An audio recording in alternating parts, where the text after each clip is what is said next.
हाय रे करे जाचानी मोरा सुरतम भूलागे मन तोरा।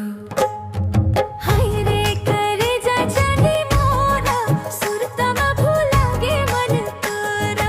हाय गा जन्म के जोड़ी मोरा सुनना हबे अंगना गली खोरा। हाय रे करे जाचानी मोरा सुरतम भूलागे मन तोरा।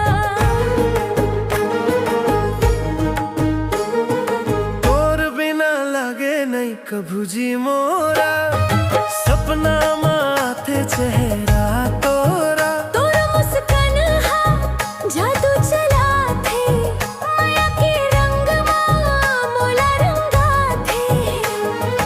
तोर बिना सुना लागे सबो संसार तोर ले ही हवे मोर माया प्यार। किरिया खा के कहत हवा भारी पछतावे मोला छोड़ के संगीत दूर जो जावे। हाय रे करे जाचानी मोरा सुरतम भूलागे मन तोरा।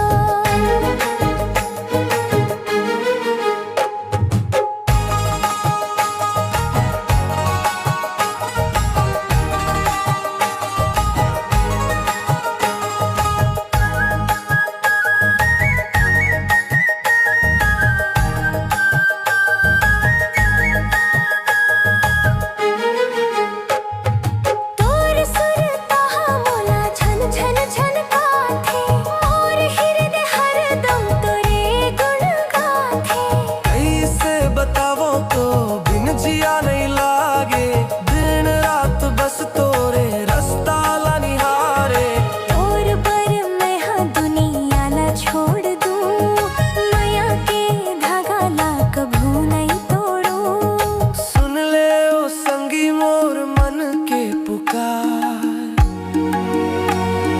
तै हाँ तो हंस मोर जिया के आधार। हाय रे करे जाचानी मोरा सुरतम भूलागे मन तोरा। हाय रे करे जाचानी मोरा सुरतम भूलागे मन तोरा। हाय गा जन्म के जोड़ी मोरा सुनना हवे अंगना गली खोरा। जाचानी मोर सुरतम भूलागे मन तोर।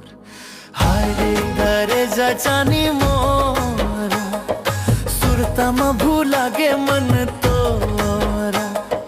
हाय गा जन्म के जोड़ी मोरा सुना हबे अंग